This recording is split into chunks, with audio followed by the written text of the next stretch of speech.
বন্ধুরা, আমি চম্পা তোমাদের সাথে এই রেসিপিটা শেয়ার করছি। সেটা হলো কলা গাছের কলা হওয়ার পরে সে গাছটাকে যখন কেটে ফেলা হয় তার ভেতরের যে অংশটা হয় থোর, সেই থোর আলুর ঘন্ট। এই ঘন্টটা তোমাদের সাথে আমি আজ শেয়ার করছি। দেখো, সেই থোরটাকে যত সরু সরু করে কাটা যায়, দেখো একদম সরু সরু করে ধুয়ে কেটে নিয়ে তার মধ্যে নুন মাখিয়ে রেখে দিয়েছি। আর এখানে একটা বড় সাইজের আলু এরকম ছোট ছোট করে কেটে নিয়েছি। এবার এই আলুগুলোকে ভালো করে তেলে ভেজে তুলে নেব।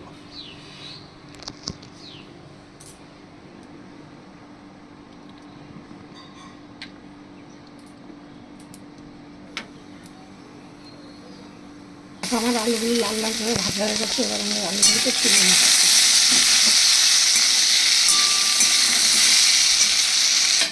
আমি চম্পা রেসিপি হাউস থেকে তোমাদের সাথে এই রেসিপিটি শেয়ার করছি। এবার কড়াইতে দিয়ে দিলাম তেল। তেল কিন্তু একদম বেশি না, অল্প করে দিলাম। এবার আমি এর মধ্যে দিয়ে দিচ্ছি সাদা জিরে ফোড়নে।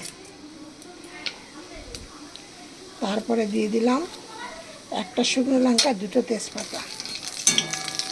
তোমরা এইভাবে করে দেখবে, যারা নাকি থোর খায় না তারা এইভাবে করে দেবে, তারা বুঝতেও পারবে না। তারা আঙুল চেটে চেটে খাবে, তারপরে তোমাদের কাছে জিজ্ঞাসা করবে যে এটা কী খেলাম।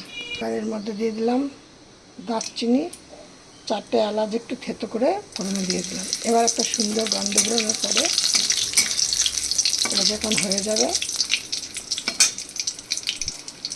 এবারে থোরটাকে যখন নুন মাখিয়ে রেখেছিলাম, তোমরা কিন্তু নুন মাখিয়ে রাখবে, দিয়ে দেখবে কত জল বেরিয়ে যাবে।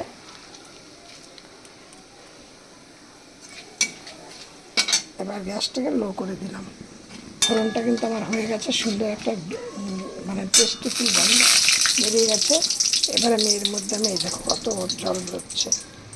এবার আমি এর মধ্যে এই জলটা কিন্তু আমি ফেলে দেবো না। থোড়ের একটা গুণ আছে, এটা কিন্তু মানে খুব ভালো একটা মানে থোরটা খাওয়া কিন্তু খুব ভালো। এই জলটা কিন্তু আমি ফেলে দেবো না, জলটা পরে দিয়ে দেবো।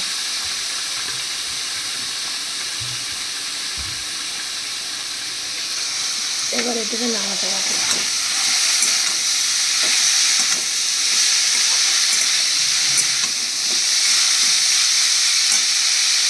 তোমরা এইভাবে করে দেখো।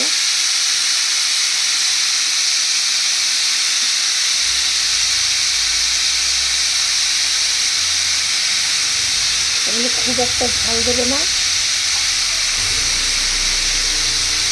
যতক্ষণ নিরামিষ তরকারি একটুখানি মিষ্টি মিষ্টি হলে বেশি ভালো লাগবে।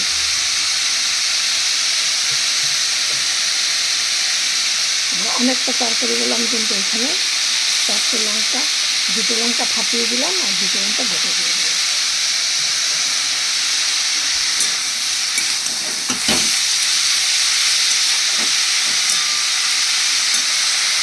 আমাদের দেখো, আমি এর মধ্যে করে নিয়েছি আদা জিরে লঙ্কা বাটা, মিক্সিতে করে নিয়েছি। এবার এর মধ্যে একে একে সব জিনিসগুলো দিয়ে দিচ্ছি। দিলাম কিছুটা নুন, হলুদ, একদম অল্প করে 1/2 চামচ কাশ্মীর লঙ্কার গুঁড়ো, সামান্য কালার আসার জন্য।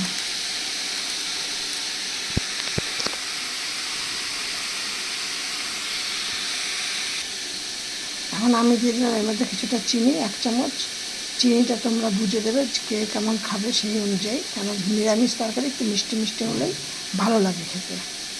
আর আমি এখন নুন দিলাম না। নুনটা কেন দিলাম না, থোরটা যখন কেটে আমি তার মধ্যে নুন মাখিয়ে দিয়েছিলাম। তারপরে আলুগুলো যখন কেটেছি তখন আলুর মধ্যে নুন দিয়েছি, এই জন্য নুনটা আমি এখন দিলাম না।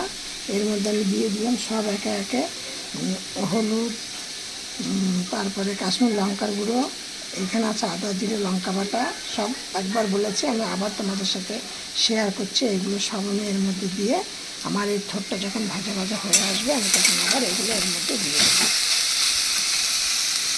তোমরা আমিষও করতে পারো, এর মধ্যে কুচো চিংড়িও দিতে পারো, বড় চিংড়িও দিতে পারো, সেটা যার যেমন ইচ্ছা।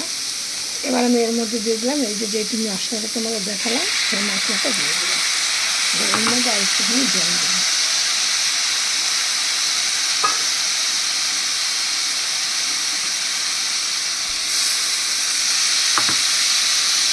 এবার দেখো, এর মধ্যে আমি দিয়ে দিচ্ছি এই আলুগুলো।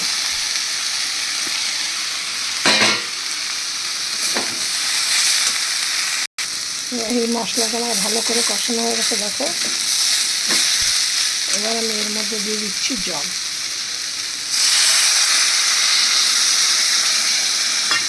অল্প পরিমাণে জল দিলাম, বেশিটা জল দিইনি। এবার এটা একটুখানি সময় ফুটে নিই, দিয়ে এবার দিয়ে দেবো চাপা, কিছু দিয়ে একটা ঢাকা দিয়ে দেবো। এবার দেখো আমার তরকারিটা কিন্তু হয়ে এসছে। এবার আমি এর মধ্যে দিয়ে দিচ্ছি সামান্য একটু এই 1 চামচের মতো ঘি।